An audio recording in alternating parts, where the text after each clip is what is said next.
Hello everybody and welcome to a brand new breakdown video where we will be taking a deep dive into many of the fights taking place this weekend at UFC Fight Night, Neal versus Thompson from a betting perspective. Hopefully you'll be able to use the information in this video to make better betting decisions, and hopefully you can go one step further and use the information in this video to make some cash this weekend. So a few months ago I put out a video saying that I was planning to come back to YouTube, and here I am. I'm a little bit earlier than I thought I would be, and to be honest with you boys, I wasn't planning on doing this video. I was just about to go to bed, and then I was like, fuck it. You know what I mean? Why wait until 2021 to come back to YouTube? Why fucking wait? Let's just do it now. I can assure you that I've been working really hard in the background to reorganize things, figure out new ways to work a little bit more efficiently, so that in 2021 I can ensure you that you will be getting top quality YouTube content, brilliant MMA betting breakdowns, by Thursday at the latest every single week. That's my commitment to you, and things are going to run much smoother than they did before. So I basically decided to come back to YouTube because it's been a crazy year, man. It has been a really crazy year. It's been one of those years where a lot of bad shit has happened. You know what I mean? A lot of bad shit has happened, and for the most part I've been unaffected. It really hasn't hit me that much, which sounds kind of crazy, but you gotta remember, like, I'm literally just sat by myself all day in this room researching fights. Like, I work by myself anyway, I don't really go anywhere anyway, and I make money from betting on MMA, and for the most part the MMA schedule hasn't been affected this year. If anything, this year has been busier than ever for me. So I've been unaffected, and because we've had, you know, UFC events every single weekend, and we've had so many Bellator events, haven't really been able to keep up with the news either. So it wasn't until recently that it really hit me, you know, how bad shit was out there for people, and it kind of hit me pretty hard. And that's basically why I'm back, boys, because when I used to do YouTube videos, I used to take a lot of shit from people. You know, I had a lot of negative comments and stuff, which used to get me down mentally. But for every bad thing that someone said, there would be someone else that would reach out to me and they would say, man, you've helped me so much. You've either helped me to learn how to research fights for myself, or, you know, be a more disciplined gambler. You know, your research really helped me make money on this fight. And that used to make me feel so great, man. I read all your comments. I loved it. And I haven't had that as much this year. I've got a lot of members on my website, and they're amazing. They give me positive vibes all day, every day, and I love that. But recently, kind of like the magnitude of how hard coronavirus was hitting, it really hit me.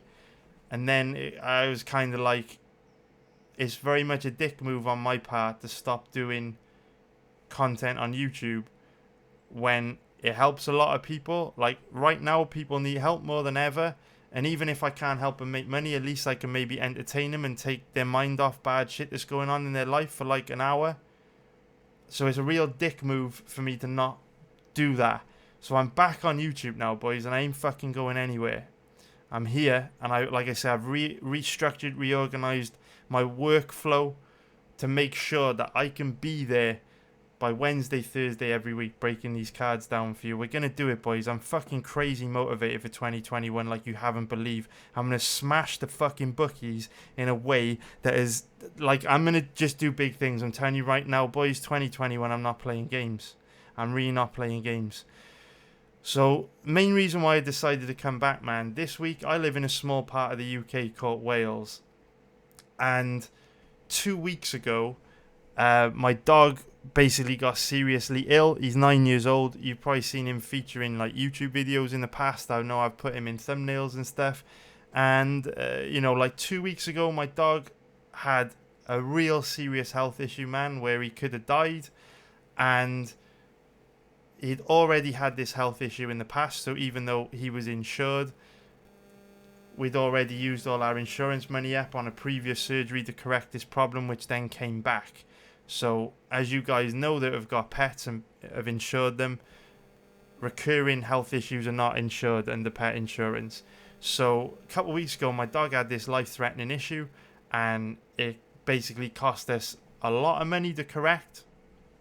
And I came to the realization that shit, if we didn't have this money to pay for this dog's surgery, my dog would have died. And I know for a fact most people don't have that kind of money to just go and pay on a dog's surgery. You know, I've been very, very broke at different times in my life, and I fucking love this dog like a child.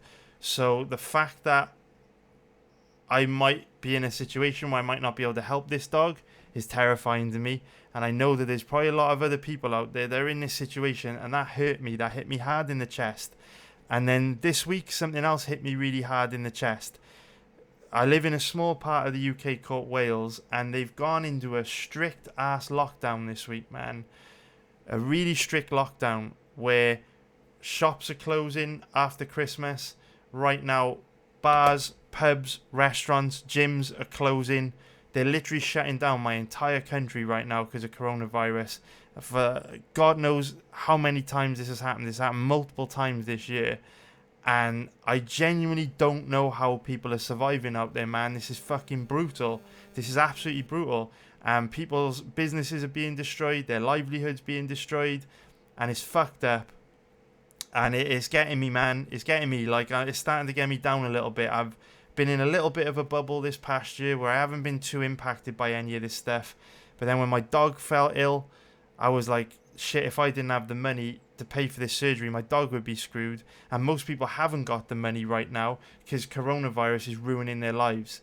And it's fucking harsh. So that's one of the main reasons why I'm back, boys. I was kind of like, fuck it, I'm not going to do YouTube. I'm not going to put out free content. I'm going to chill in my own bubble and do my own thing. But no, I actually need to fucking get back out there now and put out some content. Because if like I say, even if I can't help you guys make money, even if I just take your mind off things for like an hour or so, then it's worth doing. So that's why I'm back, man. And it has been a good year for me. I want to like record this moment because I feel like this is like a landmark moment in my betting career where I'm on an amazing run right now, and I want to like make a point of this moment so that in the future I can kind of come back and just kind of watch this video and be like, yeah, I did pretty good at that time in the world when things were crazy.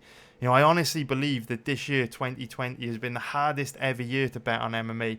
If you think about it, we've had so many cancelled fights, so many short notice call-ups. You know, how many fights this year have we seen with guys stepping up on less than a week's notice, stepping up, 2 days before the weigh-ins, the day of the weigh-ins. You know, we've had fighters, struggling to train because their gyms have been closed. We've had matchups thrown together last minute, cards consisting of really low level fights where not much effort has been put into the matchmaking because, with the UFC putting on so many events at the moment, they're just struggling to fill these cards with enough fights. And on top of this, we've seen tremendous pressure on fighters to compete. Everyone's struggling for money at the moment, and so these fighters have got to fight for money. There's a load of pressure on them because they don't know when their next paycheck is coming, particularly early on in the lockdown when we didn't even know how long we'd have UFC events for. Remember how uncertain it was back in February and March and April and May. So it's been a very, very difficult year for MMA betting, man. So I think any little success you've had betting on MMA in 2020, you should celebrate it to the fucking maximum because it's only going to get easier from here on out, boys. 2020 is the hardest ever year for betting MMA ever with all the chaos we've seen. So if you made money betting on MMA in 2020, fucking well done, man. You've done an amazing job. But I just want to cap this moment off, just give myself a little bit of kudos because I have done phenomenally well on live betting this year. You boys know me. Live betting is my jam. It's like football, right? You look at football, the best attackers in the world, some of the best players in the world. You look at guys like Cristiano Ronaldo, Lionel Messi. They probably wouldn't make very good defenders. You know what I mean? They probably wouldn't make very good centre-backs. And then if you look at some of the best centre-backs in the world, like Koulibaly and Virgil van Dijk, they probably wouldn't make very good strikers either. My speciality has always been live betting, and I've done very well at that this year. If you look back at my record from this year, if we just look at the live betting results, if we take Bellator out of it, because obviously Bellator is pretty tricky to live bet with how many squash matches they fill their cards up with. But at the moment, I've made a profit on every single event in December, live betting. So that's three events in December I've made a profit on. Then there's 4, 5, 6, 7, 8, 9, 10, 11, 12, 13. Or actually, you got to let me off that one. That's virtually break even, right? So we'll say 12, 13, 14, 15, 16. So currently, I'm on a 16 event winning streak in live betting. And I haven't taken a loss. Obviously, if you discount this one as being virtually break even, haven't taken a loss on UFC live betting since July. Last time I took a loss was that Till versus Whitaker card. So if I can keep that winning run going and bank another profit live betting this weekend, I would have gone almost half a year without taking a loss, which is crazy to me. It's one of the most insane runs I've been on. So I just wanted to just fucking highlight that, because it is an achievement in a very difficult year. And you know what I mean? We gotta give ourselves a pat on the back every once in a while, man. Like, I've worked my balls off this year. So many fights to research. You know, I've really grafted. So it's good to put this together. So I just wanted to share that with you guys, because I know a lot of you are probably interested in what I've been up to, what I've been doing. And yeah, just thought I would kind of share that with you boys. So anyway, we're going to be going through some fights in this video. Now, I haven't researched the whole card yet. It's been a crazy week for me, man. It's a busy week. So I've still got a few fights left on this card to research. I'm going to be live streaming on my website all day tomorrow. If you go to my website, MMABettingTips.com, I'm going to be live streaming for about 7 or 8 hours tomorrow. We'll be live streaming all the fights that I don't cover in this video because I haven't had time to get to them yet. And we'll also be live streaming, or we'll be basically, you know, live streaming my thoughts on the weigh-ins and stuff tomorrow as well. So if you're interested in that, check me out. But every single fight that I have researched so far this week, I'll be going into a lot of detail for you here.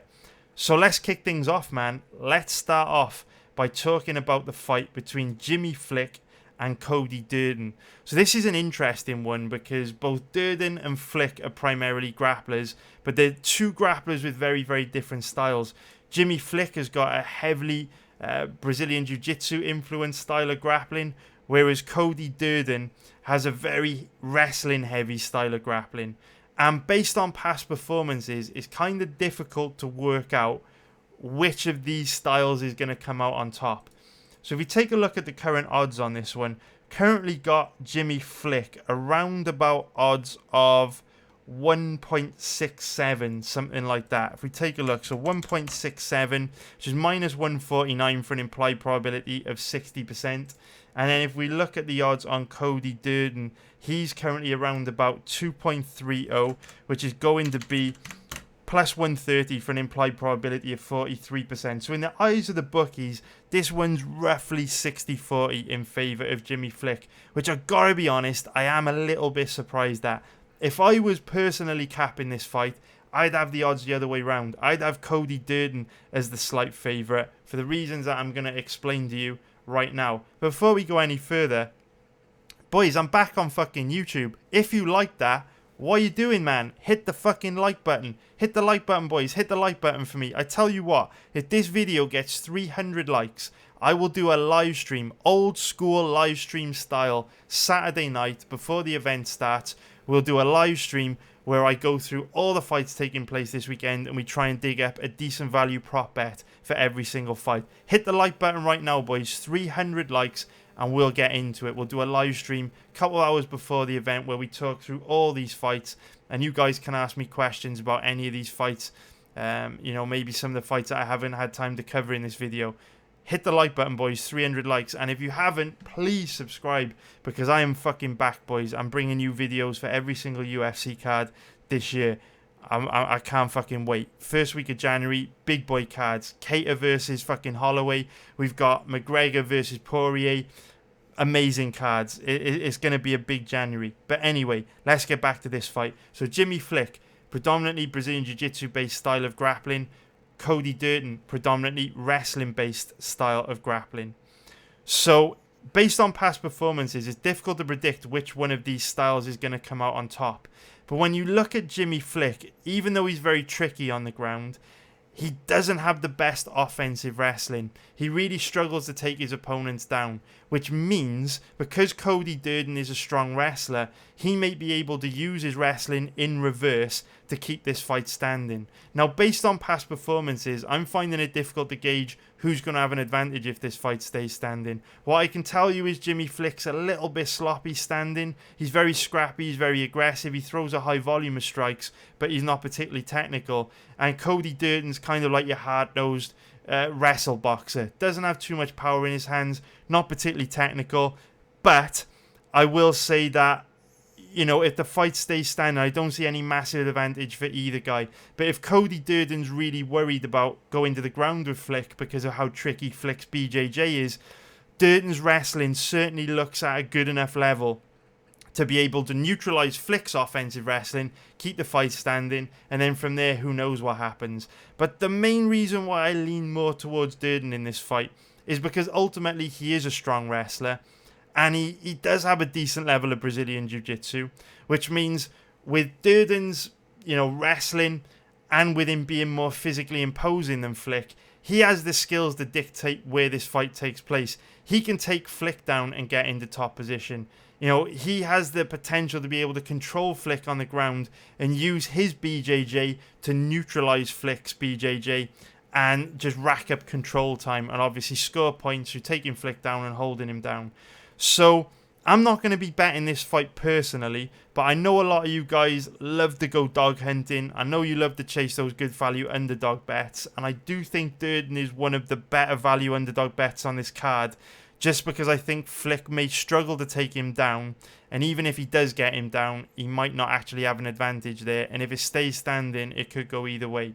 So that's Flick versus Durden out of the way.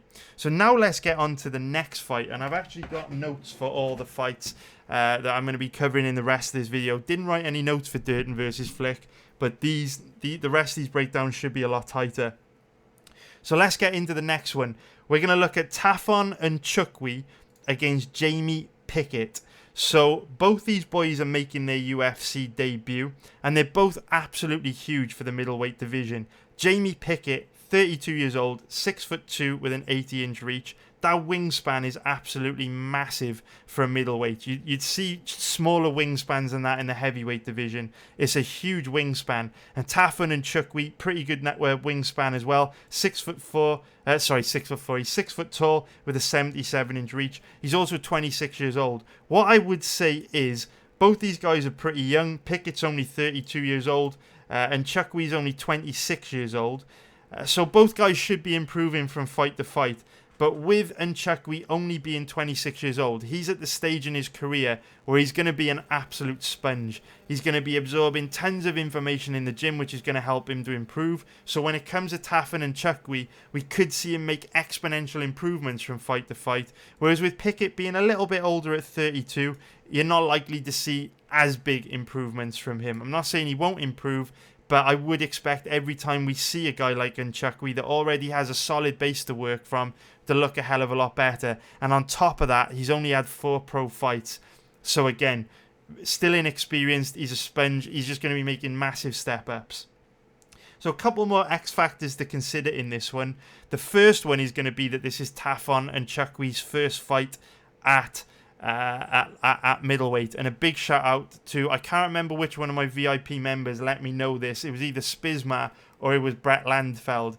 Either way, big shout out to you boys for letting me know this, because this is a detail that I might have missed otherwise. So we can see that here, Nchukwi fought at heavyweight, then he fought at heavyweight again.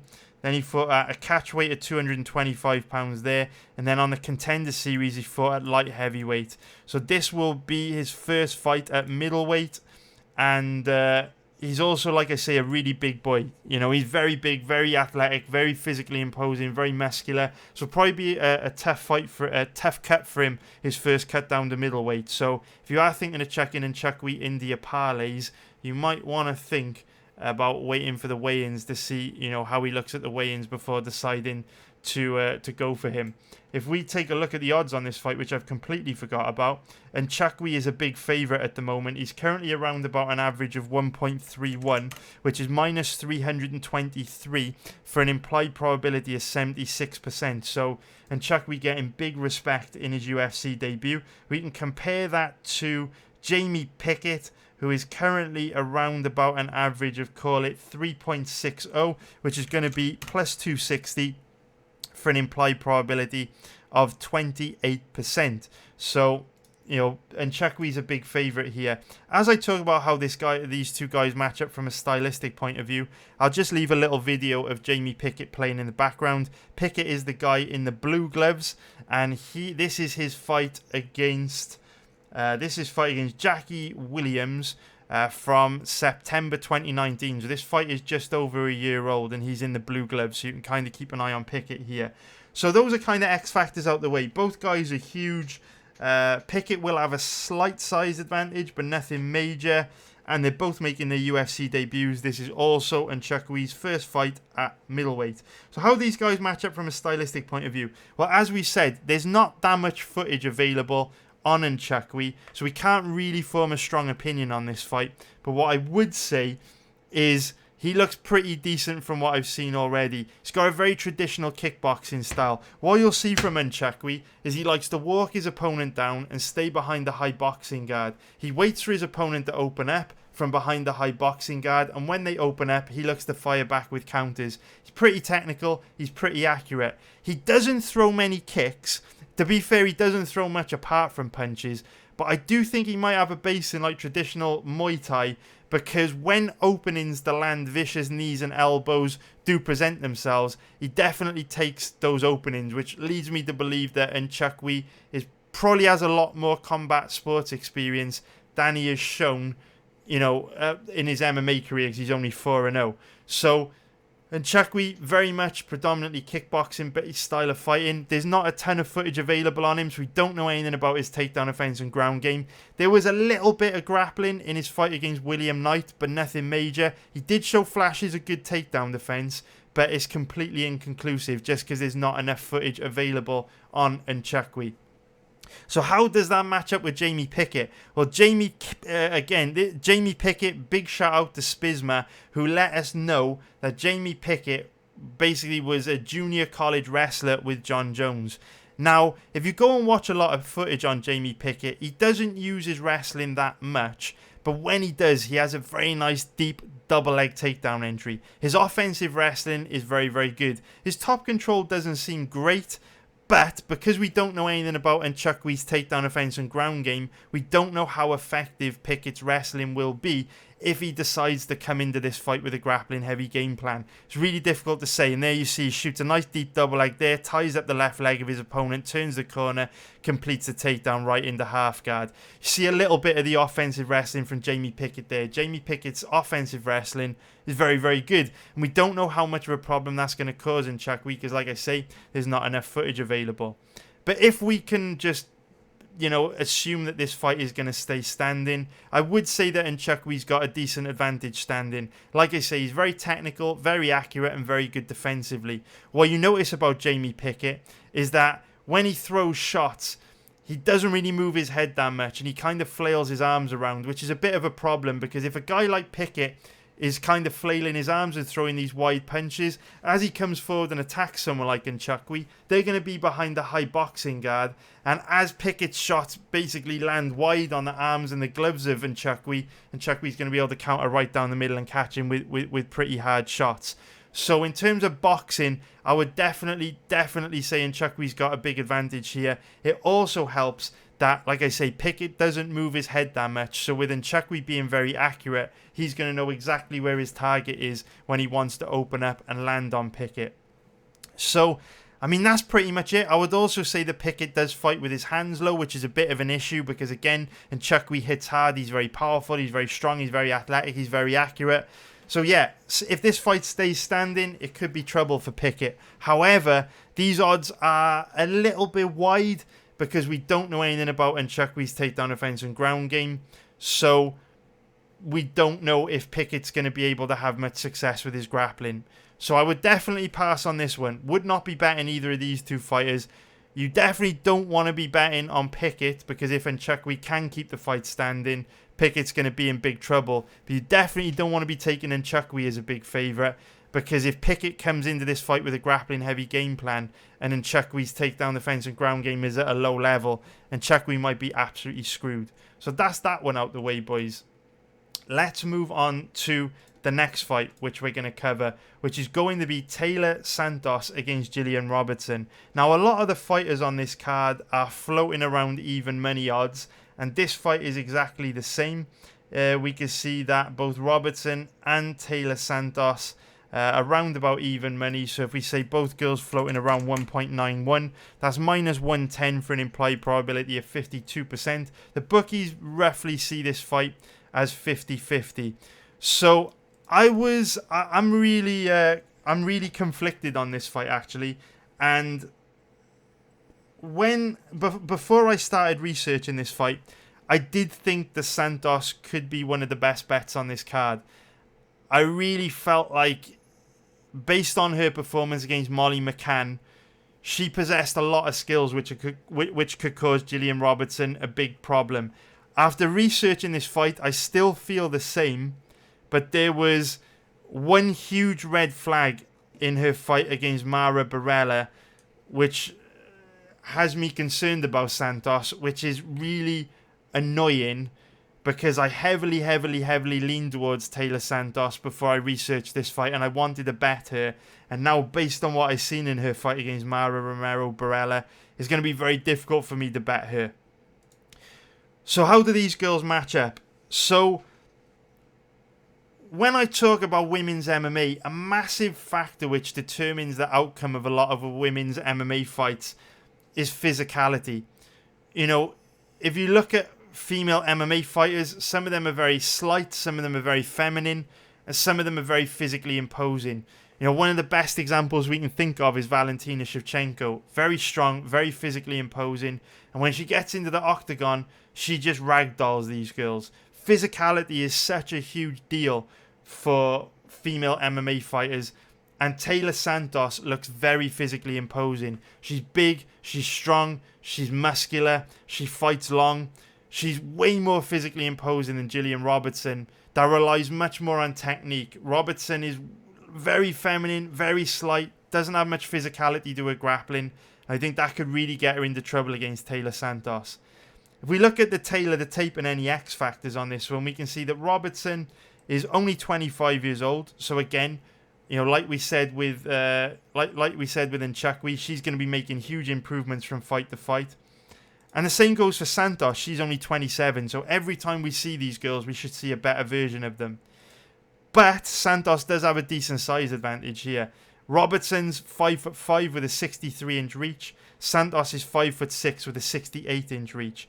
So that's a massive reach advantage. That's a 5-inch reach advantage for Santos. And to be honest with you, she doesn't really need it.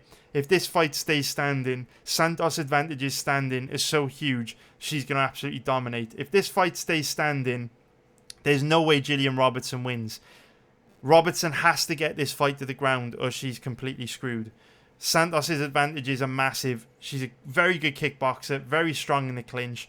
And I actually think if this fight stays standing, there's a pretty good chance Santos KOs Robertson. I'm not going to say she's going to KO her dead and turn her lights out, but a very good chance that Santos can stop Robertson with damage and volume.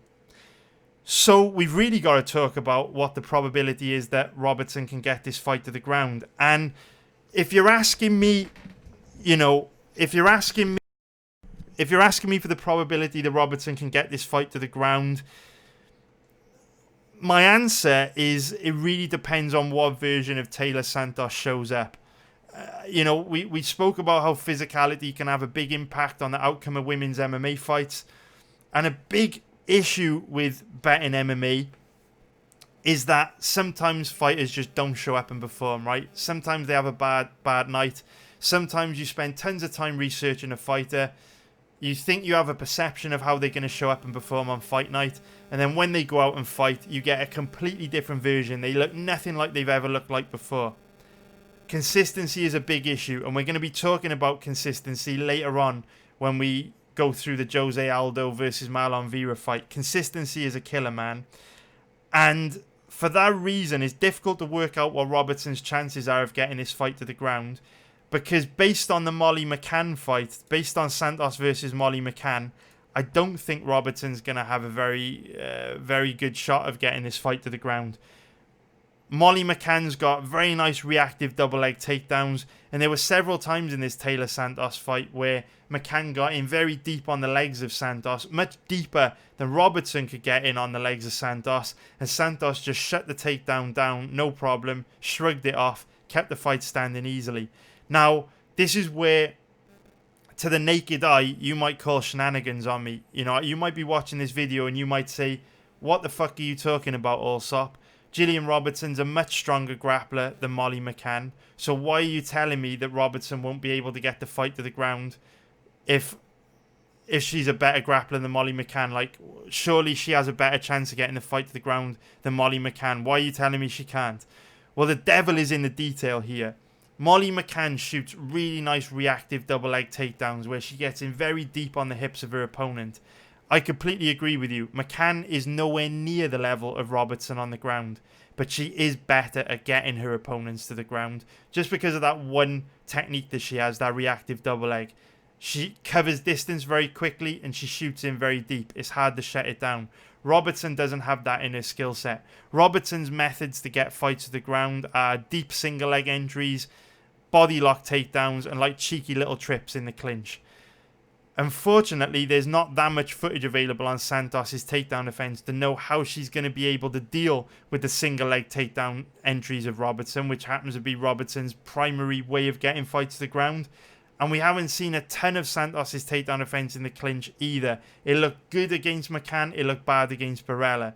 And so for that reason, it's really inconclusive as to whether Robertson's going to be able to get this fight to the ground. What I can say is that based on the McCann fight, every time McCann shot in deep on the legs of Santos, Santos did a really good job of clearing her legs, showing strong hips, getting to an overhook early, getting to an underhook as soon as she could, and basically completely shutting down McCann's offensive wrestling. So that is a concern for me. The McCann fight suggests it's going to be very difficult for Robertson to get this fight to the ground. However, the Mara Romero-Barella fight is a completely different story. I don't know what happened to Santos in this fight, but the version of Taylor Santos that fought Pereira is not the same version of Santos that fought Molly McCann, which is concerning for a couple of reasons. It could mean that Santos is inconsistent. It could mean she suffers from performance anxiety. Who knows? But if she shows up and fights like she did against Pereira, Robertson has a great chance of winning this. Now, you know, maybe we can kind of let Santos off the hook for this performance. It was her UFC debut, so maybe she was crippled by octagon jitters. Maybe she didn't have enough money to train properly because she'd been quite inactive. So maybe she was trying to hold down a full-time job as well as, you know, do a training camp to prepare for her UFC debut. I don't know what it was. Maybe she was injured. But the version of Santos we got against Pereira is not the same version of Santos we got against McCann. Now, there's one huge red flag in the Pereira fight, which makes it impossible to bet Santos here. And you can go check it out for yourself if you just go and watch the first round of this matchup. The red flag is when Santos did get taken down by Pereira, she looked incredibly weak off her back. She made absolutely no attempt to get back up to her feet. And that's a huge red flag because when Robertson does get you down, she's pretty nasty. Robertson's a nightmare on the ground. It's just her offensive wrestling is not particularly great. So against certain opponents, she's going to struggle to get her opponents to the ground. So this is a tricky one because some grapplers are pretty good defensively. Some grapplers are pretty good offensively. But for whatever reason, if you put them on their back, they're like terrible white belt level. They don't know what to do. Based on past performances, I don't know if Taylor Santos fits into that category, but there's a good chance she fits into that category based on how weak she looked against Pereira. But then again, it could have just been an off night. So with this fight, it's a very, very tricky one to predict because I think if the Taylor Santos that fought McCann shows up, I think she dominates Gillian Robertson. But if the Taylor Santos the foot Pereira shows up, I think Robertson's got a great chance of winning. So because we don't really know what version of Santos is going to show up, very difficult to feel confident either way on these girls, and it's going to be a pass from me. So we will now get into the next fight that we're going to cover in this video, boys. Let's have a little chit chat about Rob Font against Magic Marlon Moraes. So Rob Font was one of the first names that jumped out at me as a potential bet this week. And again, I was a little bit disappointed by what I found during research. I was quite confused as to why Rob Font was the underdog here, but we will talk about the reasons why I think the odds kind of make sense on this one as we get into this breakdown. So Rob Font currently around about an average of, call it 2.30, which is going to be plus 130 for an implied probability of 43%. And if we look at Magic Marlon Moraes, he's currently around about an average of 1.67, which is going to be minus 149 for an implied probability of 60%. So where do we begin with this one? I think we should start off by taking a look at some X factors on this fight. So if we bring up Rob Font's knee injury, here we go. Okay, so X factors, where do we begin, boys? Where do we begin? Okay, so the first X factor to talk about, let's just talk about the size of both these guys. So Rob Font's 33 years old, he's 5'8" with a 71.5-inch reach. And Magic Marlon Moraes, 32 years old, 5'6" with a 66.5-inch reach. So Marlon Moraes is obviously pretty small for a bantamweight. He has a very small reach for a bantamweight, which will mean that Rob Font has a 5-inch reach advantage over him here. Although, for reasons I will explain later on in this breakdown, I don't think the reach advantage is going to matter very much here.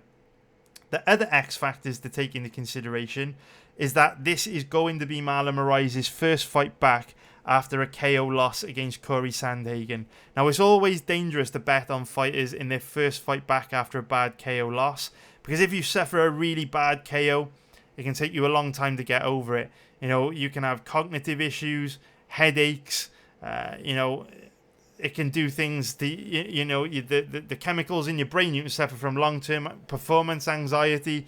It's pretty nasty, man. You know, if you take big damage, a really bad knockout as well, you know, it can affect your ability to take a punch later on down the line. It can affect your durability. And above all else, the one thing that a really bad knockout can cause is that it affects a fighter's confidence. They've been knocked out very badly and then they suffered, brutal rehabilitation due to all kinds of issues that they had after the knockout.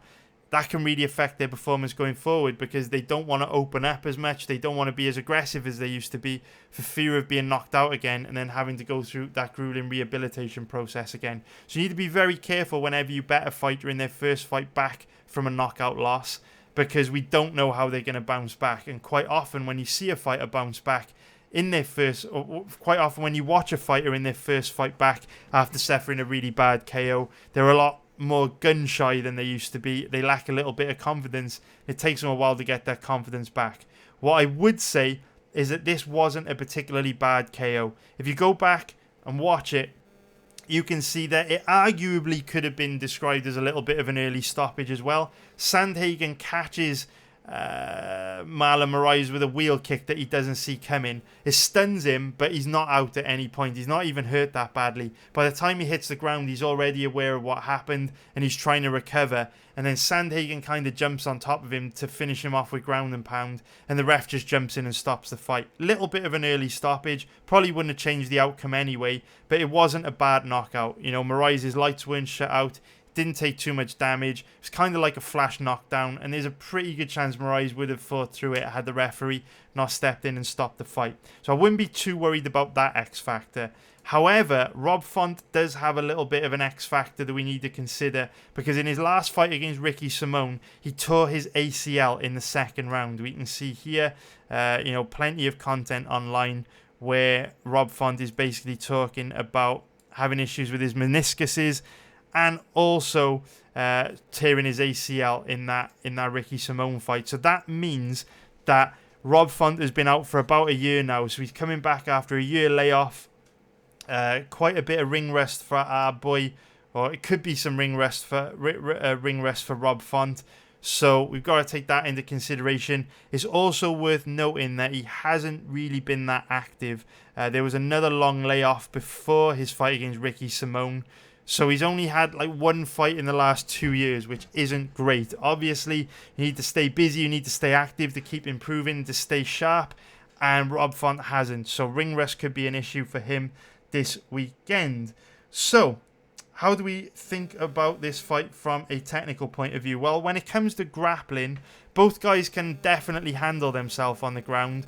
But since neither guy ever really tries to take their opponents down, I don't really see too much of a point in talking about this fight from a grappling perspective. Font, to be fair, did use a bit of grappling in his fight against Sergio Pettis, but Marlon Moraes is so difficult to take down and hold down that I don't think Font is going to bother trying.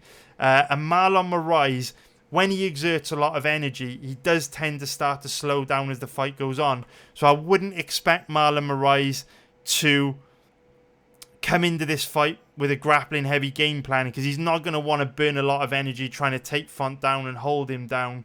I think he would rather keep the fight standing and kind of conserve his energy. So I don't really see much of a point in talking about this fight from a grappling perspective. Very, very likely that this fight stays standing. And so what should we do? What should we get into next? Okay, so from a stylistic point of view, it could be a pretty good stylistic matchup for Marlon Moraes. So straight away, we've kind of touched on his gas tank issues and pacing just a moment ago in grappling, so let's wrap that up. So I wouldn't necessarily say Marlon Moraes has a bad gas tank, but if you pressure him, he will slow down. Marlon Moraes is one of these guys that can fight at a very high pace for 3 rounds if you force him to work. But Rob Font doesn't really have a high pressure style of fighting. Rob Font likes to stand in the centre of the octagon and chip away at his opponents. And because of that, I don't think he's going to be able to make Moraes work hard enough to the point where Moraes is going to slow down. If you just allow Moraes to get into a friendly kickboxing match with you in the centre of the octagon, Moraes can fight at that pace for 3 rounds, no problem. It's only when you pressure him, force him to fight on the back foot, like we saw Jose Aldo and Henry Cejudo do, that Moraes is going to start to struggle. So from a stylistic point of view, it's actually a pretty good matchup for Moraes, because Moraes is one of these guys that likes to stay all the way out of his opponent's range where he can't be hit, or blitz him forward all the way in where he can land big shots and hurt his opponent bad. So this is one of the reasons why I don't think Rob's reach advantage is really going to matter here, because Marlon Moraes isn't going to stand in kickboxing range. Rob Font does a really good job of using his reach when guys will stand in kickboxing range with him, and he can kind of chip away and pump the jab and bust them up with a jab. But because Moraes doesn't stand in kickboxing range, he maintains a safe distance. When Rob Font throws that jab, Moraes just isn't going to be there for it.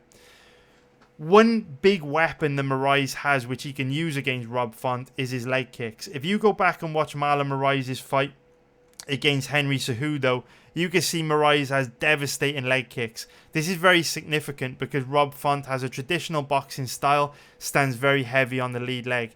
I think Marlon Moraes can inflict mega amounts of damage on Font and hurt him badly with these leg kicks. Font doesn't have too much power in his hands, whereas we know Marlon Moraes can cover distance very quickly, throw a wide range of strikes and inflict big damage with his power strikes. So what I would say is, when it comes to this fight, it's a pretty good stylistic matchup for for Marlon Moraes, because I feel like Font's only effective at landing when he can get his jab going in kickboxing range, and Moraes won't fight him in that kickboxing range. I think Moraes can have a lot of success here with his blitzing style and put Font into a defensive shell by landing his big power strikes. Now, having said that, the one way this fight could get interesting is if Rob Font and his coaches, they go and watch Marlon Moraes' past fights. They go see that Marlon Moraes is one of these guys that struggles against pressure fighters, and then they adjust Rob Font's style of striking to come into this matchup with a style of pressure fighting. I think that could cause Moraes a problem. It's easier said than done, but if Font can kind of work his way inside with head movement, force Moraes onto the back foot and get his jab going, Font can do very well. But based on past performances, that's unlikely, and that is why I do lean towards Moraes here. even though I'm not crazy about betting him. So that is that fight out the way, boys. We'll now go on to the next one, which is going to be Khaos Williams against Michel Pereira. And this fight is absolute chaos. First of all, let's go through the X factors. So Michel Pereira, 27 years old, 6'1" with a 73-inch reach, which means he does have a bad case of T-Rex arms, to be honest. Does have a very short reach for this division. Khaos Williams, 26 years old, 6 foot tall with a 77-inch reach. He's going to have a 4-inch reach advantage here, which is quite significant because unlike Font, Williams actually does know how to use it. So when we take a look at this fight, again, the things we've been saying with the other guys in this video, Gillian Robertson, Taylor Santos, and Nchukwi, Pereira is only 27 years old, and we can see how much he's improving from fight to fight. He looks so much better in his last fight against Zelim Imadaev than he did against Tristan Connolly. We can see that Pereira's on a massive upward trajectory now and making massive, massive improvements from fight to fight. When we look at Khaos Williams is still only 26 years old, and the last time we got a good look at him was all the way back in 2019 against Jeremy Holloway, over a year ago now. So Williams is likely to be making big improvements from fight to fight as well, especially because he got two $50,000 bonus checks in his last two fights against Alex Morono and Abdul Razak Al Hassan. And he could have used that money to, quit his full-time job, focus full-time on training, eat better, live better, train harder. And so in the last year, since he fought Jeremy Holloway, we may have seen Khaos Williams make absolute massive improvements. So kind of difficult to know what we're going to get from Khaos Williams this weekend. But Pereira's clearly been looking very good lately. I was really impressed by him in his performance against Zelim Imadaev. So that's about it for X Factors. If we take a look at the odds on this fight, again, this is another fight where both guys are around even money. Khaos Williams is the slight underdog, currently around about odds of 2.0, which is plus 100 for an implied probability of 50%. And if we look at the odds on Michel Pereira, he is currently around about an average of 1.83, which is going to be minus 120 for an implied probability of 55%. So pretty cool, man. Decent to see both these guys at around about even money. So how do these guys match up from a technical point of view? Well, when we look at a guy like Khaos Williams, he's not particularly technical, but he is one of these fighters that just seems to have an abnormal amount of power for his division. It's absolutely insane. The amount of power that this guy carries in his hands is unbelievable. When he lands, he absolutely fucking bodies guys. If you go back and watch his last fight against Abdul Razak Al Hassan, he completely death-shotted Al Hassan, booked him a one-way ticket to the Shadow Realm. Against Alex Morono, we saw him wobble Morono with a left hand and then just go in for that kill. Landing big shots when he was blitzing Morono up against the cage, landed that big uppercut to switch Morono's lights off. And he also rocked Jeremy Holloway multiple times in this fight, and obviously got two big first round KO wins there.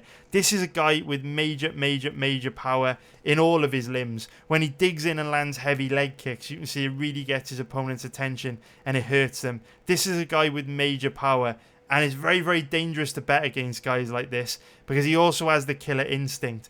Against Alex Morono, Morono wasn't too badly hurt in this fight initially. Williams just kind of caught him with a left hook. Morono, his legs went from underneath him, and then Williams absolutely swarmed him. And because Williams has got so much power in his hands, once he senses that he has you hurt, he is extremely dangerous. He just goes in for the kill, man, and you can't afford to eat clean, hard shots from this guy because his power is devastating. He reminds me of Niko Price in many ways. Niko Price, not the most technical fighter, not particularly good in any area.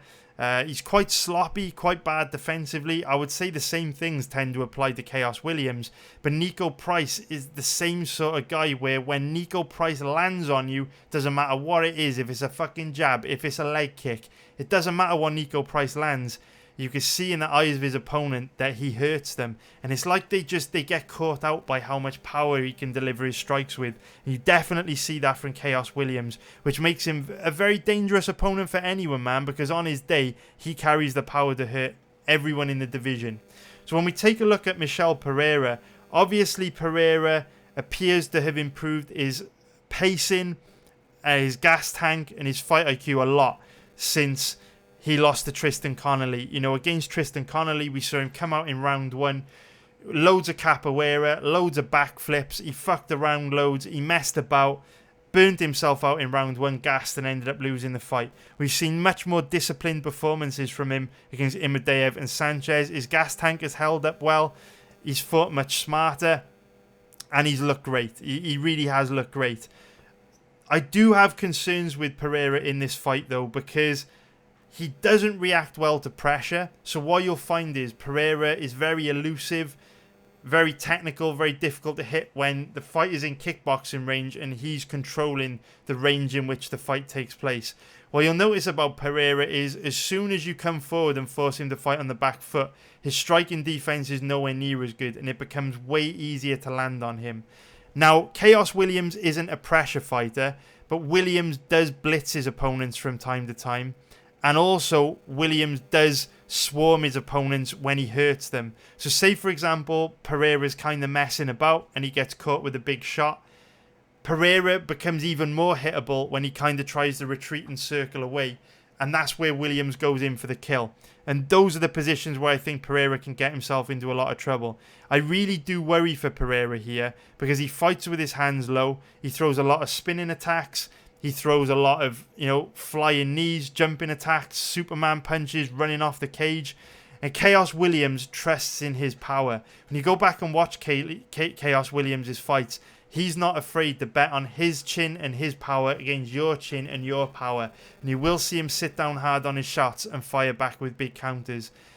Khaos Williams is devastating, man. And if Pereira walks onto a big shot from Williams, really good chance he gets himself knocked out. Don't know what more to say to you about this one. Pereira's striking defense isn't great. Williams isn't very technical, but he definitely has the power to hurt Pereira.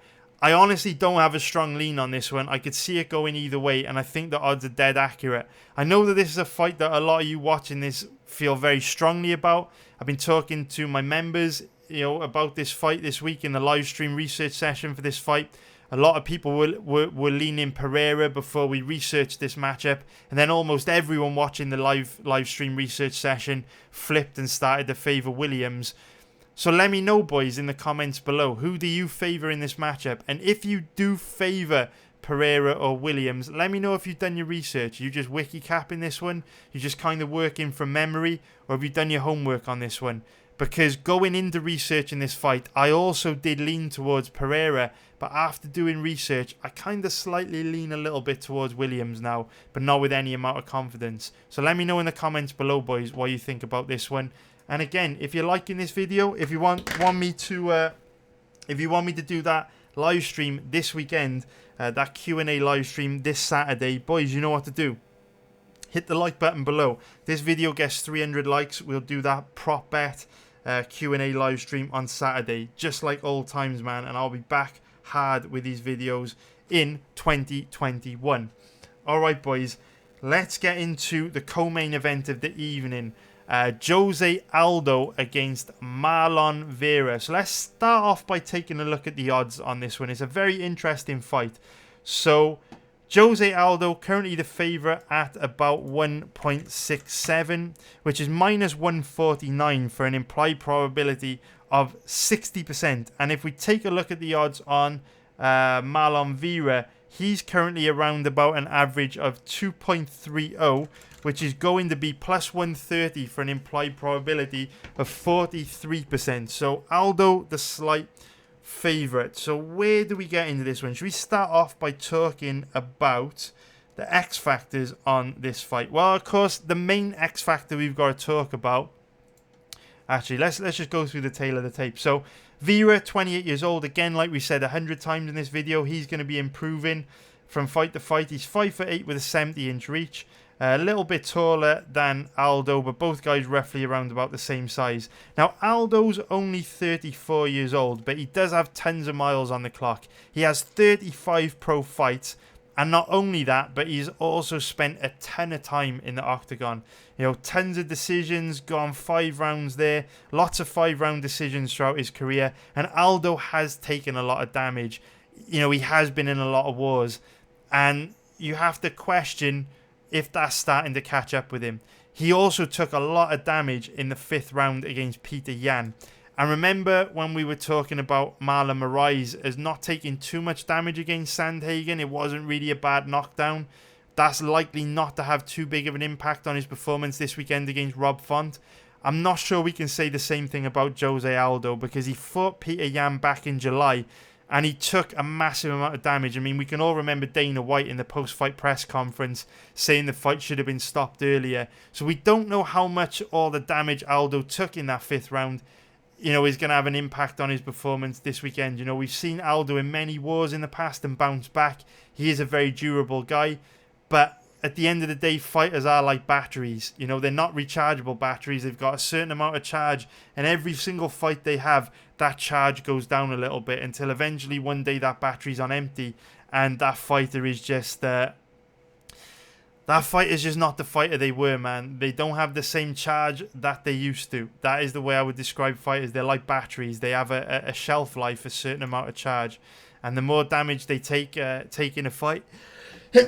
excuse me, boys. The more damage they take in a fight, the more that charge goes down. So we do have to question, you know, how Aldo's going to look this weekend. That takes me on very nicely into... kind of like the main point that I really want to drive home to you in this video. Now, we mentioned earlier on in the video where we were talking about Taylor Santos. We're talking about Taylor Santos in the, how do I word this? Kind of like in the context of consistency, right? And we were saying it's very difficult to know whether Robertson's going to be able to take Santos down, because we don't know whether the Santos that fought Pereira is going to show up, or the version of Santos that fought McCann is going to show up.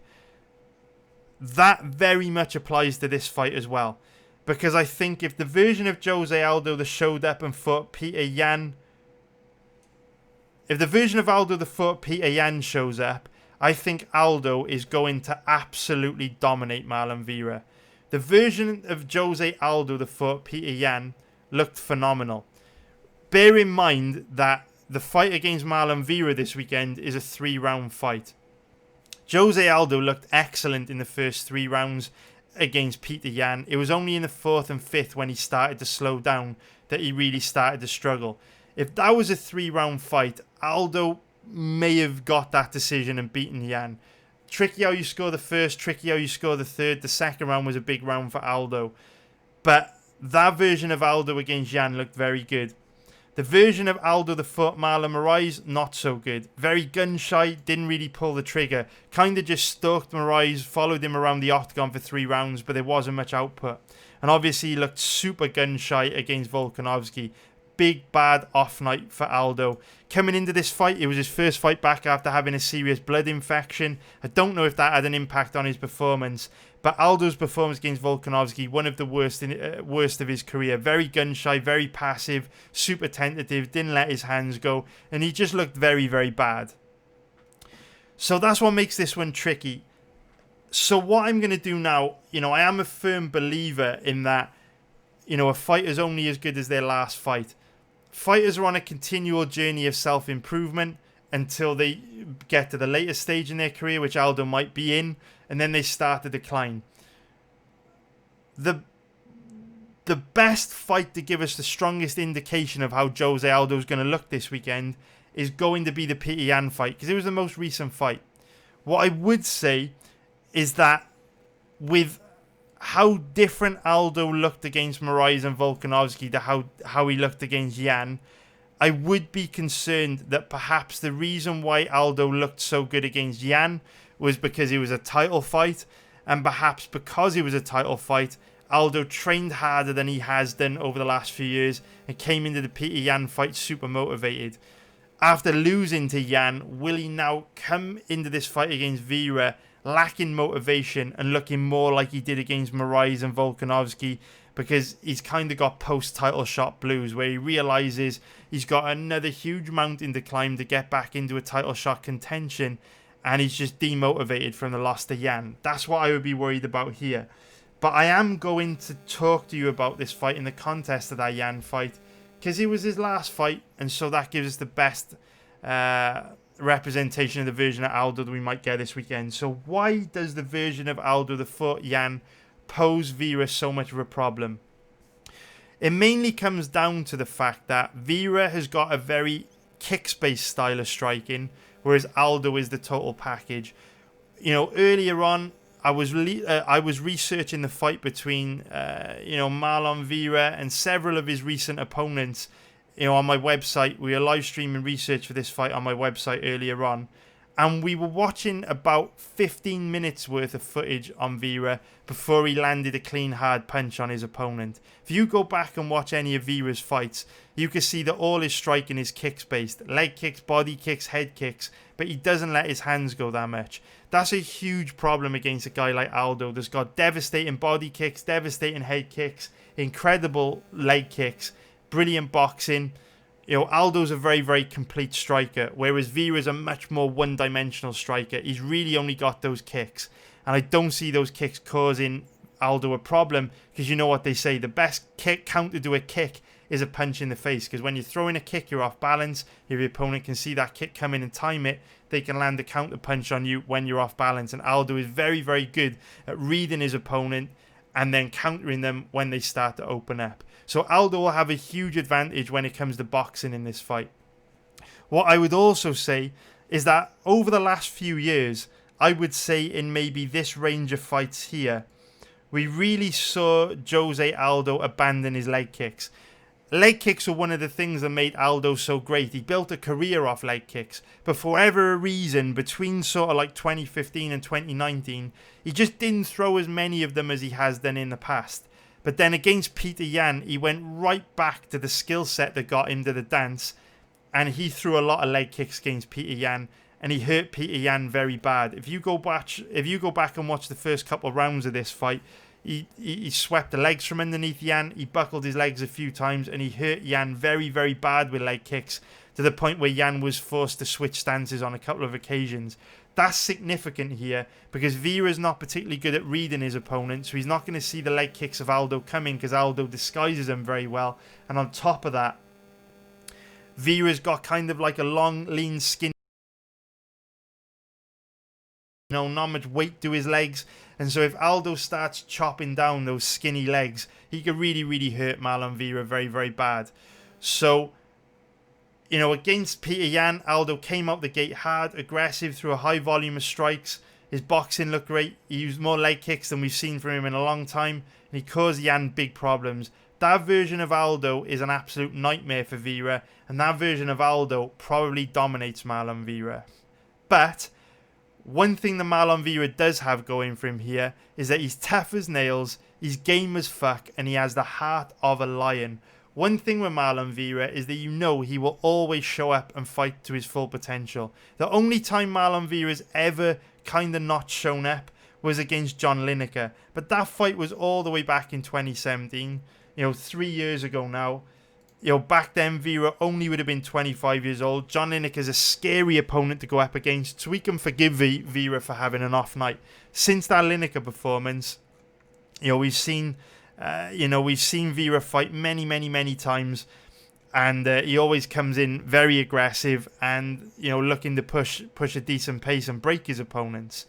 That is really the one path to victory I would say Vera has here, because Jose Aldo is similar to Marlon Moraes in many ways, in that Aldo doesn't have a bad gas tank, but if you make Aldo work, he will slow down as the fight goes on.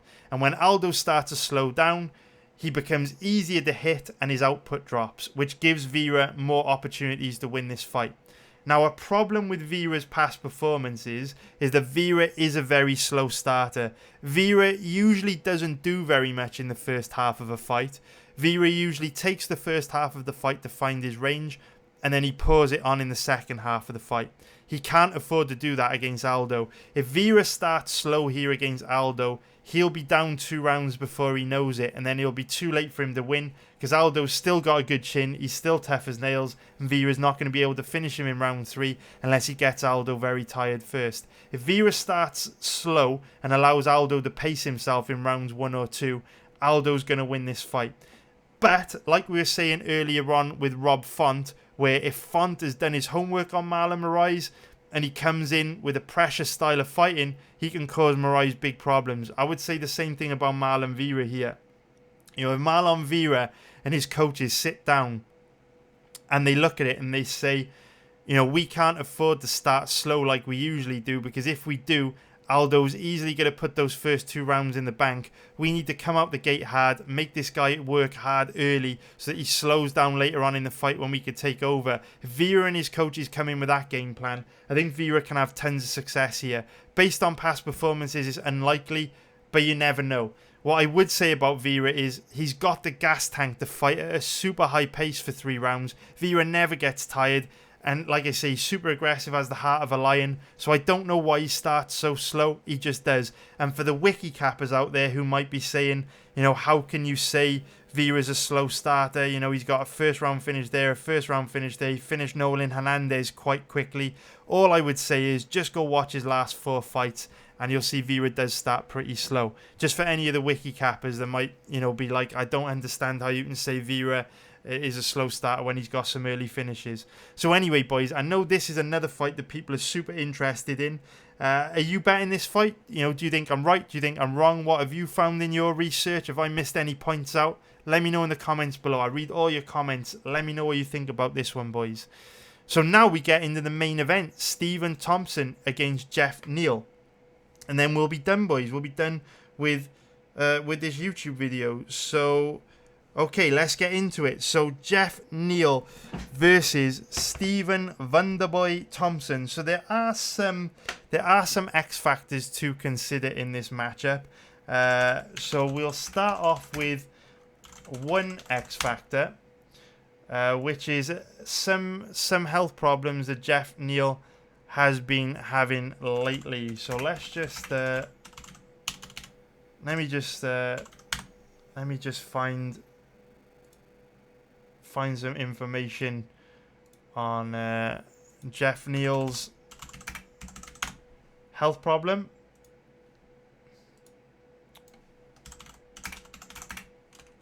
There we go. Where are we? Okay, so I was looking at this in the live stream. All right, where are we? Okay, boys. Okay, so let's take a look at this one then. So the first X factor that we need to take into consideration in this matchup is that Jeff Neal posted this Instagram message on August the 10th, which was 18 weeks ago, where he basically says, these past few weeks have been crazy, and that's putting it lightly.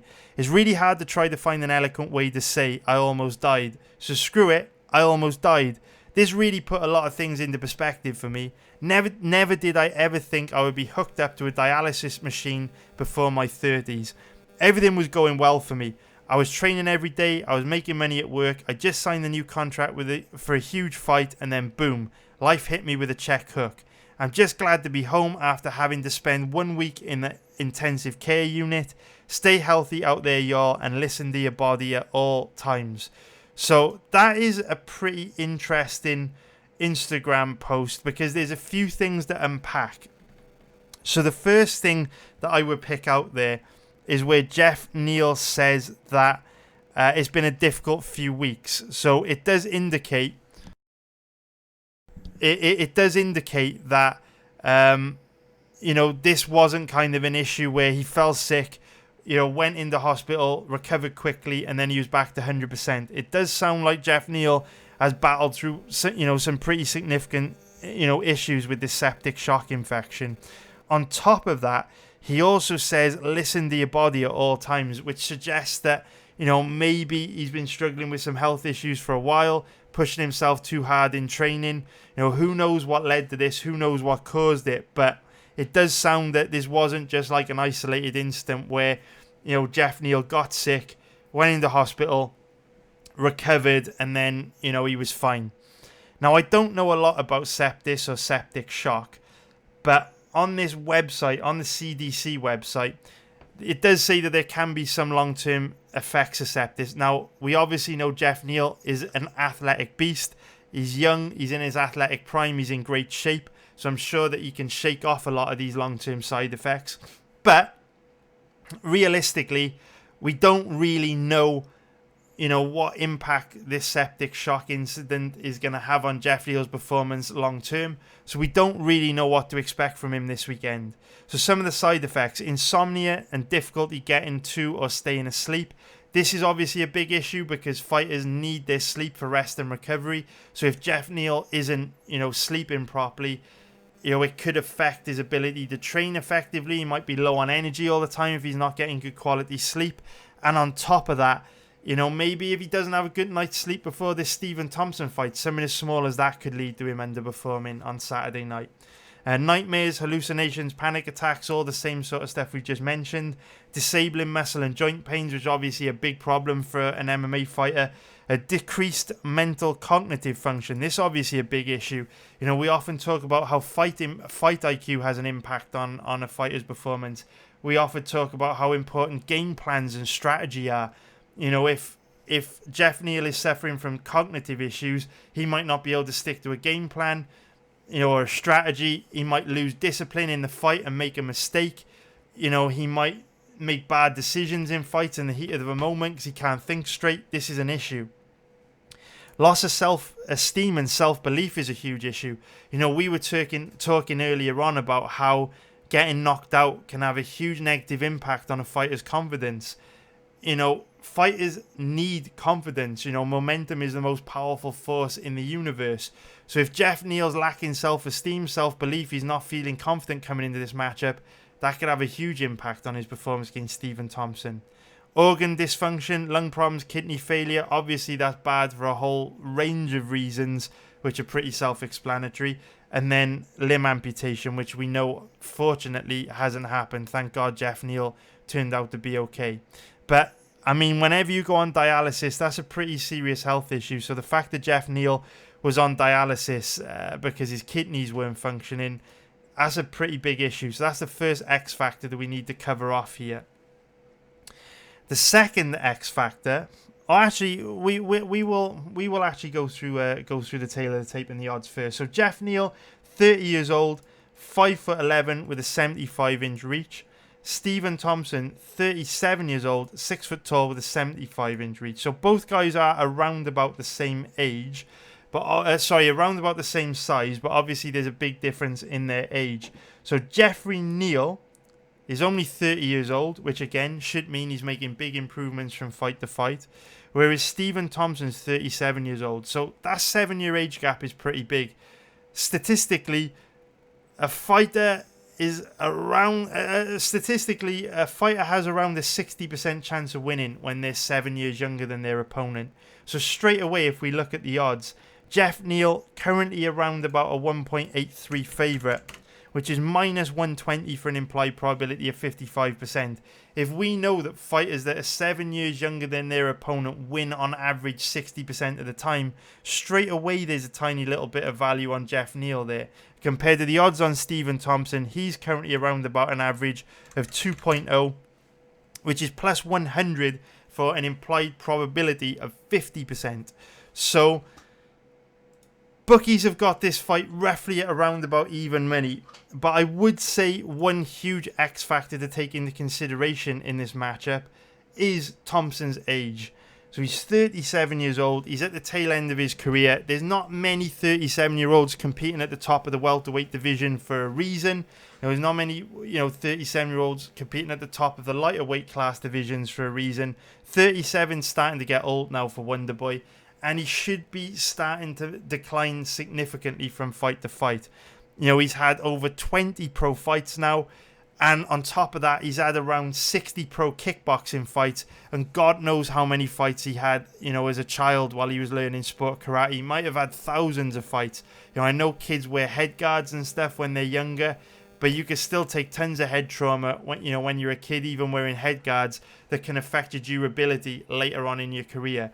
And so, with that being said, Stephen Thompson's got a lot of miles on the clock. These miles have to catch up with him eventually. Who knows how he's going to look this weekend? Last weekend we saw Tony Ferguson look very, very bad against Charles Oliveira. Tony Ferguson's 36 years old. I don't want to take anything away from Charles Oliveira, but it did appear that Father Time has caught up with Tony Ferguson very quickly. I think that was certainly fair to say one of the contributing factors that led towards Ferguson's loss last weekend. And so with how fast Father Time can creep up on you, maybe it creeps up on Thompson this weekend. It is notable because we do also have Thompson coming into this fight on the back of a bit of a layoff. We haven't seen him in over a year. Hasn't fought since November 2019, since he fought Vicente Luque. And so, a little bit of ring rust there. And when you're 37 years old, a lot can change in a year.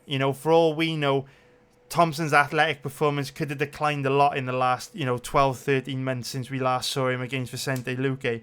On top of that, the reason why Stephen Thompson has been out of action for a year has been because he has been rehabilitating from some broken hand injuries. You kind of see the headline there from back in November 2019.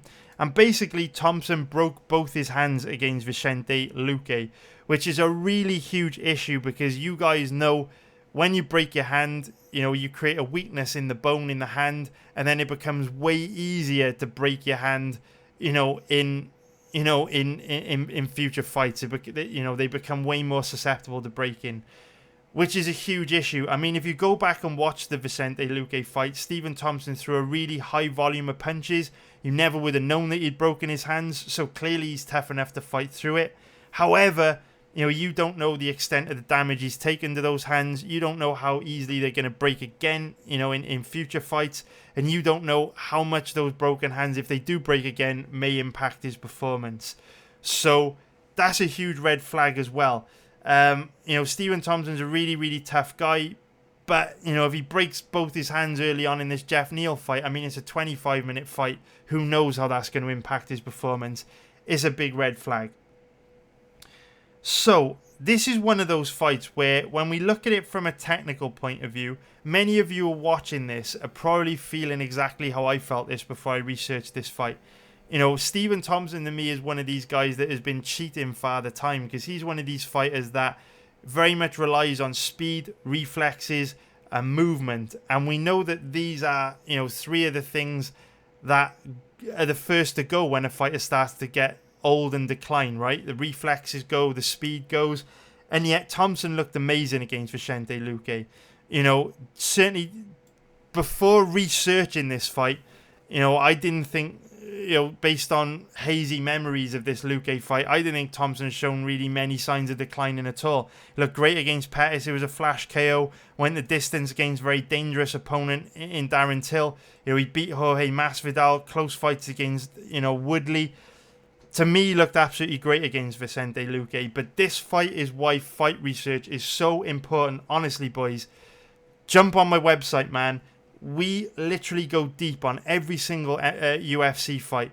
Me and my members research these fights as a group. And, just jumping in on a few live stream research sessions will show you how important fight research is.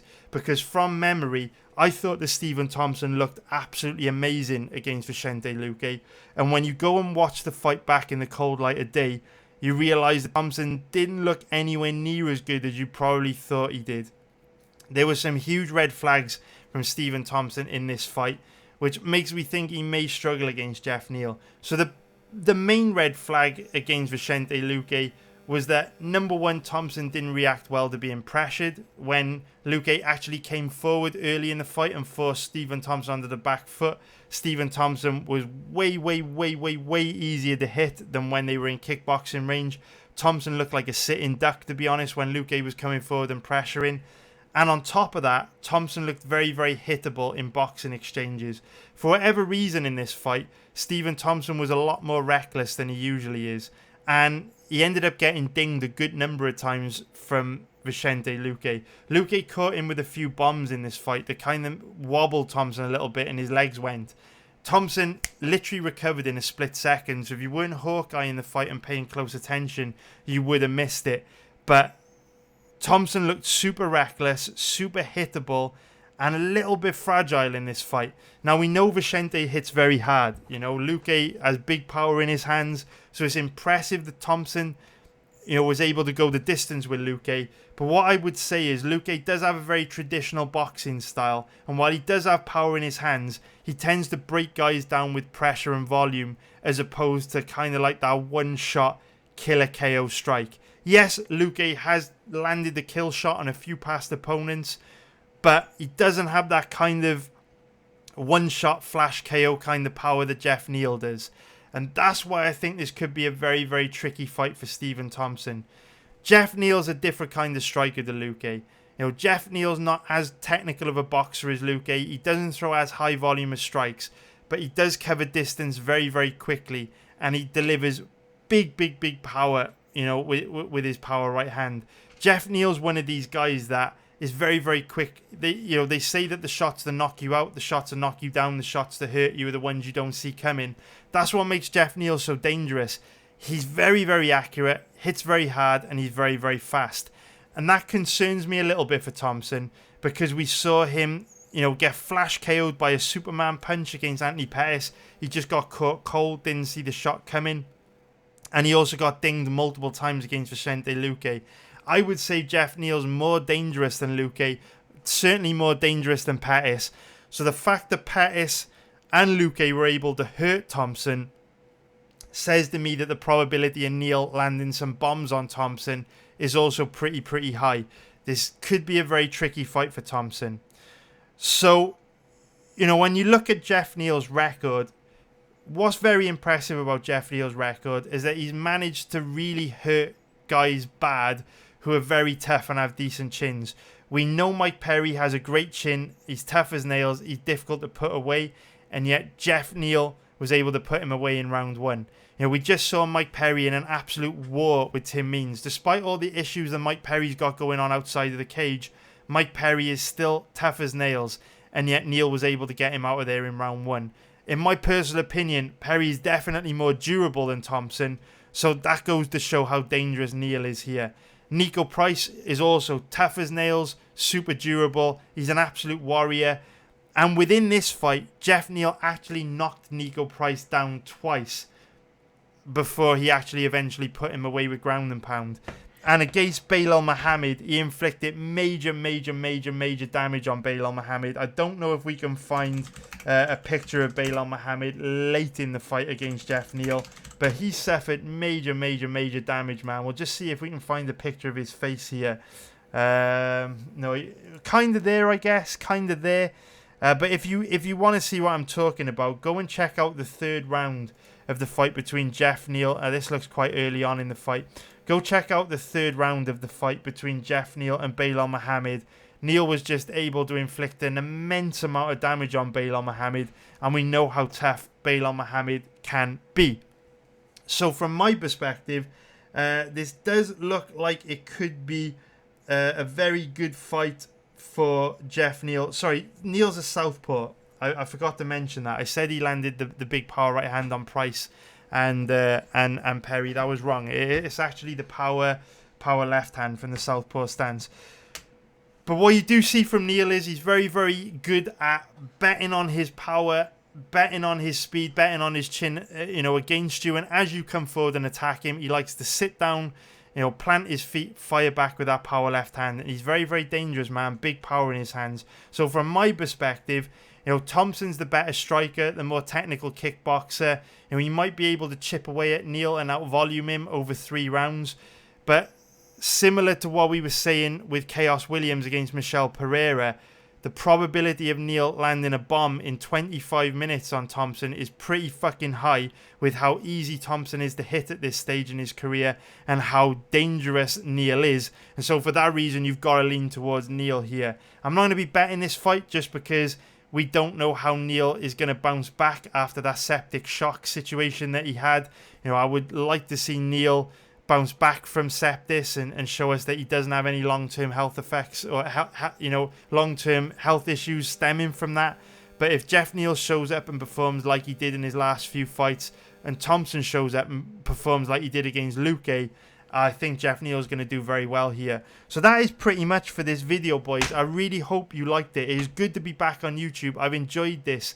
Please, boys, please, if you want me to keep doing these if you want me to keep doing these videos, hit the like button below.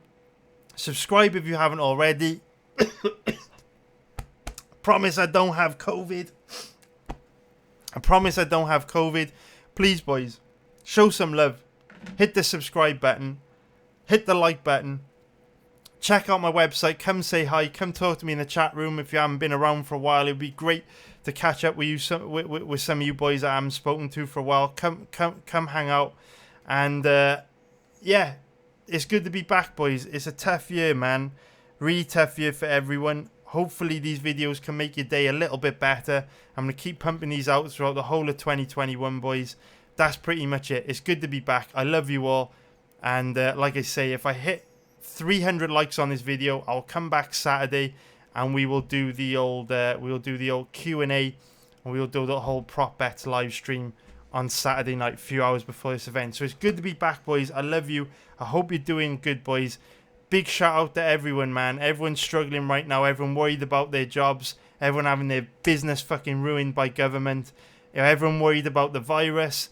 And big shout out to all the, people that work in, the postal service, all the delivery drivers, the delivery couriers, working hard to deliver our packages, the fucking takeaway workers keeping us fed, people working in the supermarkets and grocery stores, helping keep food on the shelves, people working in the supply chain, keeping those stores even stocked, first responders, police officers, everyone out there on the front lines making a difference, man. People working in the healthcare service, doctors, nurses, fucking porters, anyone who works in hospitals, anyone administering that vaccine.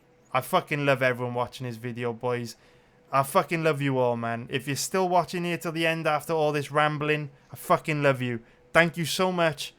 Take care. Have an amazing Christmas. Merry fucking Christmas to you and your family. Merry fucking Christmas. I hope you have a great Christmas. And 2021 is going to be amazing, boys. We're going to do great. Everyone's going to have a better 2021. Let's fucking go. Merry Christmas, boys. I love you all. Take care. Thank you for watching. I'll see you in January.